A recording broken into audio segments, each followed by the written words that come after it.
Raj TV நேயர்களுக்கு வணக்கம் and welcome to நடிகர் திலகம் சாவித்ரி. நம்ம நிகழ்ச்சியில் சாவித்ரி அவர்களுடைய திரை பயணத்தை பற்றின பல சுவாரஸ்யமான விஷயங்களை பார்த்துட்டு இருக்கோம். இன்னைக்கு நிகழ்ச்சியிலையும் உங்களுக்காகவே இன்னும் பல அற்புதமான தகவல்லாம் காத்துட்ருக்கு. வாங்க நம்ம நிகழ்ச்சிக்குள்ளே போகலாம்.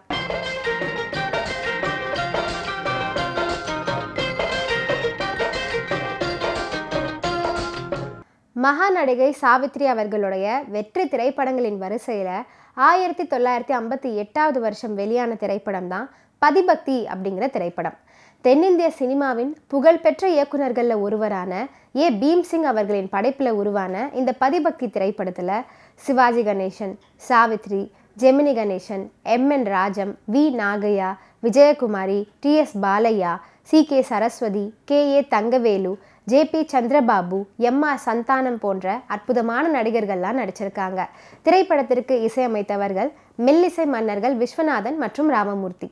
இந்த பதிபக்தி திரைப்படத்தில் இராணுவ சிப்பாய் பாண்டியன் கேரக்டரை நடிகர் திலகம் சிவாஜி கணேசன் அவர்கள் ஏற்று நடிச்சிருப்பார். அவருடைய தனித்துவமான நடிப்பாற்றல்னால திரைப்படம் பார்க்கும் ரசிகர்களை பல காட்சிகளில் உணர்ச்சி பிரவேசத்தில் ஆழ்த்திருப்பார் அப்படின்னு சொன்னால் அது மிகையாகாது.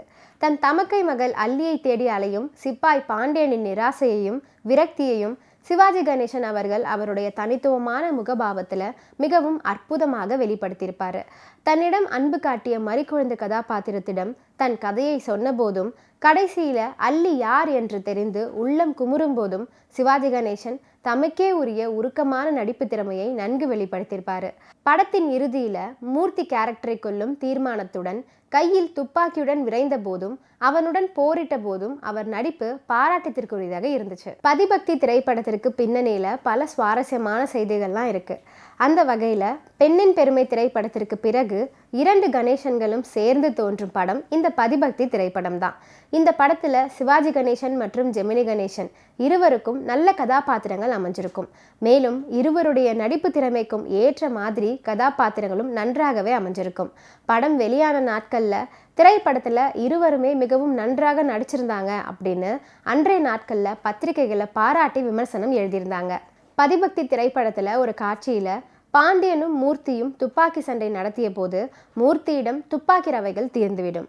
அப்போது மூர்த்தி மார்பை தூக்கி நேராக காட்டி நிற்பார். அப்பொழுது ஜெமினி கணேசன் நடிப்பு சிறந்து விளங்கி இருக்கிறது அப்படின்னு ரசிகர்கள் பலரும் பாராட்டியிருந்தாங்க. பதிபக்தி திரைப்படம் வெளியான காலகட்டத்தில் பட்டி தொட்டி எங்கும் ஒலித்த வெற்றி பாடல் தான் வீடு நோக்கி ஓடி வந்த என்று தொடங்கும் அற்புதமான பாடல். இசைமேதை டி.எம். சௌந்தரராஜன் இந்த பாடலை மிகவும் உருக்கமாக பாடியிருப்பார். பட்டுக்கோட்டையாரின் பாடல் வரிகளை பாராட்டாமல் இருக்கவே முடியாது. இந்த பாடலில் இராணுவ அணிவகுப்புக்கு ஏற்ற மாதிரி மெட்டுக்கு அற்புதமாக வரிகள் எழுதியிருப்பார் பட்டுக்கோட்டை கல்யாண சுந்தரம் அவர்கள். நடிகர் திலகம் சிவாஜி கணேசன் அவர்கள் அப்படியே இராணுவ வீரராகவே தோற்றமளித்து அந்த வீடு திரும்பும் உற்சாகத்தை உல்லாச நடை நடந்து ரசிகர்களை கவர்ந்திருப்பார். தென்னகத்து சார்லி சாப்ளின் என்று தென்னிந்திய சினிமா ரசிகர்களால் பாராட்டப்பட்ட ஜே.பி. சந்திரபாபு அவர்கள் இந்த பதிபக்தி திரைப்படத்தில் கலைப்பித்தன் அப்படின்னு ஒரு கேரக்டரில் நடிச்சிருப்பார். கலைப்பித்தனாக வரும் சந்திரபாபு பலவித நடனங்களையும் திரைப்படத்தில் ஆடி காட்டியிருப்பார். நிமிஷத்துக்கு நிமிஷம் மாறும் அவரது முக பாவங்களை ரசிகர்களால் மறக்கவே முடியாது. அவர் ஒரு பிறவி கலைஞன் என்பதை இந்த படத்தின் காட்சிகள் நிரூபிச்சிருக்கும். தமிழ் சினிமாவின் புகழ்பெற்ற நடிகரான டிஎஸ் பாலையா அவர்களும் இந்த பதிபக்தி திரைப்படத்தில் அற்புதமாக நடிச்சிருப்பார்.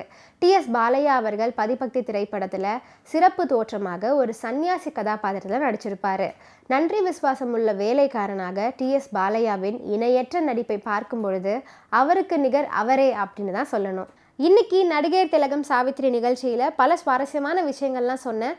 இதெல்லாம் கேட்டு ரசிச்சிருப்பீங்கன்னு நினைக்கிறேன். இந்த நிகழ்ச்சியை தொடர்ந்து பாருங்கள். நன்றி, வணக்கம்.